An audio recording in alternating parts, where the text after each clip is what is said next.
and welcome here to Talk FCB, and welcome to the match day that's going to decide Barca's European fate. Because by the end of Wednesday night, we're either going to be still playing in the Champions League, or we're going to face the sickening drop into the Europa League. This truly is it, as Barca travel to Bayern Munich in need of a performance, and we are hoping to snatch a result that honestly no one is expecting. But what's also important to remember, and what we are going to be discussing in today's video, is that our progression is not solely linked to our result against Bayern. As Dinamo will be taking on Benfica, there is lots to discuss on a big night.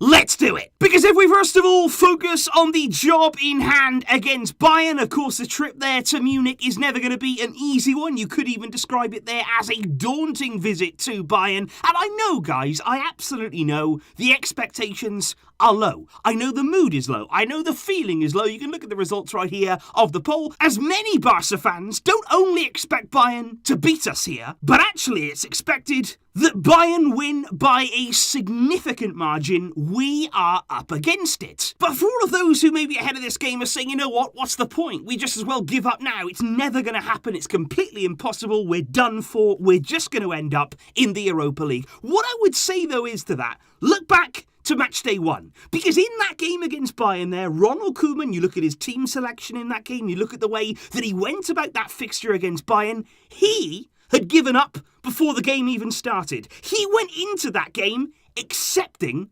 defeat. Now, after that game, we all absolutely bombarded Ronald Koeman and said, you know what? That's not the right attitude. That is not the way that you conduct yourselves as a Barcelona coach. And we here, we can't have that same mindset. We have to find a way here of saying, you know what? This time around, let's just fight for it. Let's go there. Let's give everything. We don't expect to win. I don't expect any given scoreline on the side of Barcelona. But what I do demand is just some fight, just some hunger, and actually going away to Bayern and say, you know what? We're going to give you a game. We are going to stand with you toe-to-toe, and we're going to make you earn something in this stadium. Because at the Camp Nou, we let them walk all over us, and they didn't even get out of third gear. We've got to make them play. And we have to try in this game and provide what would be a big upset, and what is unlikely.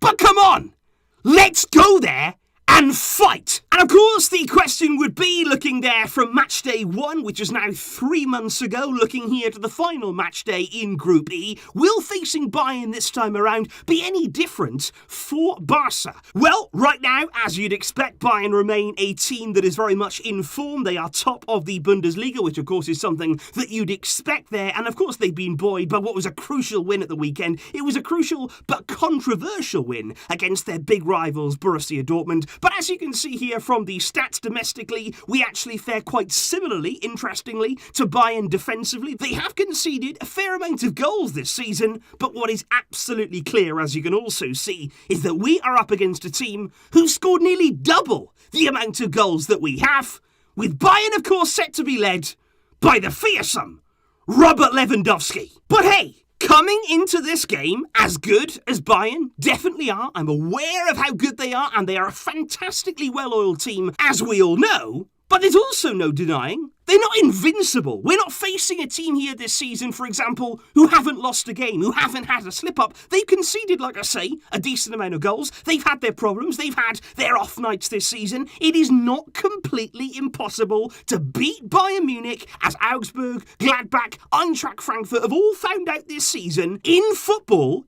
you can't say something can't be done. There is also the fact that heading into this game on Wednesday, there is going to be no fans inside the stadium, despite Bayern playing at home, because the game at the Allianz Arena will be played behind closed doors due to COVID, and whilst you would imagine that does take away some of the home advantage that Bayern would have had, we are all well aware, and I don't need to remind you, that our 8-2 defeat against Bayern did come behind closed doors. But then, of course, comes the question of rotations and the approach that Julian Nagelsmann is going to take coming into this game, given, of course, let's not forget, that Bayern, they're already qualified. They have done everything they needed to do in this group. They have nothing to play for here except pride. So, will Nagelsmann choose to rotate some of his important players? Now, according to what's been said this morning in the press conference from Nagelsmann, he promised there that he would play the best available team that he had to him. I wouldn't expect any favours from Bayern, and I wouldn't expect any drop-off, as they are going to attempt to finish, of course, the group stage with 6 out of 6 wins and a 100% record. And especially as well, when you look at the words of somebody like Thomas Müller, it almost seems to me like at Bayern, they hold the fact that Messi won the Ballon d'Or over Lewandowski against us. They hold it against Barça, a player there who no longer plays for us, an award that we did not give out ourselves, but somehow Lewandowski not winning it, that's actually Barca's fault. That's an interesting leap there from Bayern. But actually, when I look at their schedule, I would actually say to Nagelsmann, is this not a good opportunity to rotate? Because as you can see right here, Bayern play us on Wednesday night. Then they got an important game early on Saturday afternoon against Mainz, a team that last season Bayern did lose against. So that's something there to bear in mind. They also face another 2 games next week in quick succession. So if anything, this is Bayern's best chance to rotate. And Nagelsmann, in his press conference today, has confirmed that Joshua Kimmich, also Leon Goretzka, Gnabry and Sabitzer are all ruled out of this game, with Lucas Hernandez back in full training, but still unlikely to start in this one. So Bayern may indeed have a few absentees,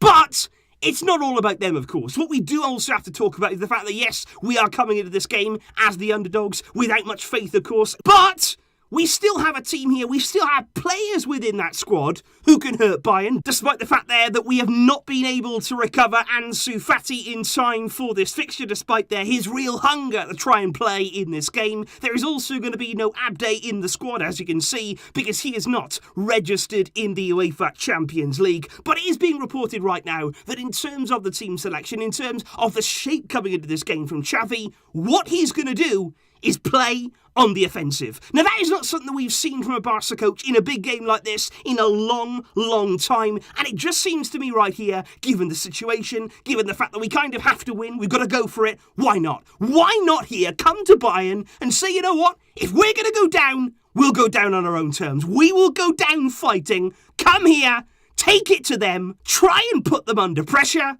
and who knows where we end up. Because this right here is the possible lineup of Xavi Hernandez against Bayern on Wednesday. He's almost certainly they're going to go with 3 at the back. That final centre-back, though, it's either going to be Eric Garcia or it's going to be Clement Longley. We're not quite sure right now which way Xavi is going to go in midfield. Gavi will be okay to play in this game, despite the fact that he came off on the weekend. Nico Gonzalez, De Jong and Busquets making up that midfield. But as you can see, the really big inclusion here is Dembélé, who is going to start this game. I think that's a massive boost for us. I really, really do in a game like this, where there is going to be space. The game is going to be end-to-end, I'm sure, with plenty of gaps in behind. He is going to be absolutely crucial. And I would actually look there at both ends, because you've got Dembélé, who's going to be in charge of exploiting the space in behind Bayern. And at the other end, you've got Araujo, who is going to need to be at his absolute best level to cover in behind, to stop the likes of Lewandowski, to stop the likes there of Thomas Müller, Kingsley Coman, Sane if he plays.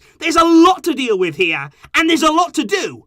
But this Barca team have got to find it within themselves, even with our limitations, to cause Bayern problems. But, like I do say, even though we want to go to Bayern and we would like to take everything in our own hands, we would like to seal the job all on our own, because as you can see, if we win, it's done. If we go to Bayern and beat them in their own stadium, Barca are going to be qualified for the knockout stages of the Champions League. But we do have to admit, we may not need to. Because if Dynamo Kiev there can take points off Benfica, then we're through anyway. So if Benfica fail to beat Dynamo Kiev at home, Barca, regardless of how we get on against Bayern, we could lose 8-0. And if Benfica don't win, it effectively will not matter. But if Benfica do indeed beat Dynamo, Barça would need to win against Bayern because a draw would not be enough. If Benfica win, we need to match that result. And one interesting piece of news to bring you from that Benfica-Dinamo Kiev game is that the referee for that match is Deniz Aytekin, who just happens to be there, the same referee that took charge of Barca's famous comeback against PSG in 2017. You may remember that one, 6-1 on the night at the Camp Nou. That was a famous comeback on a night that looked impossible. Aytekin actually gave us 2 penalties on that occasion, and he will take charge of Benfica in their crucial game against Dinamo Kiev. And honestly, guys, when all's said and done, when everything has been discussed, when we've laid it all on the line, I will admit this has been tough for me because coming into this game, I want to believe that we can do it. I want to hope here that we can come into this game and show some fight. I understand why people are saying, you know what, Barca have got no chance, because honestly, in the past, have we proved that we can come here and get something? No, we haven't. Can we do that? Yes, we can. It is possible. It is not impossible that Barca could come here and do something. It's also not impossible that Benfica could fail to beat Dinamo. So I really do think that on Wednesday, it is all to play for. I wouldn't say one way or the other. I would love to see us get through somehow to provide a miracle here in the Champions League. But all we can do now is hope and wait and see what these players have in store for us. I've got faith in Xavi, and I really do hope here that we can celebrate something special. It is not over until it's over, and these players have got to go into this game with that exact attitude. So please, guys, leave all of your predictions in the comments down below. Do you believe, first and foremost, that Barca could get something against Bayern? Do you believe here we are capable of a performance at the Allianz Arena? And of course, number 2, do you believe that it's possible that Benfica slip up against Dinamo Kiev? Let me know all of that down below. And of course, I will be seeing you very, very soon when it's all resolved on Wednesday. Thank you indeed for watching, and thank you for supporting. All we can do is hope, and until next time, as always, Visca El Barça.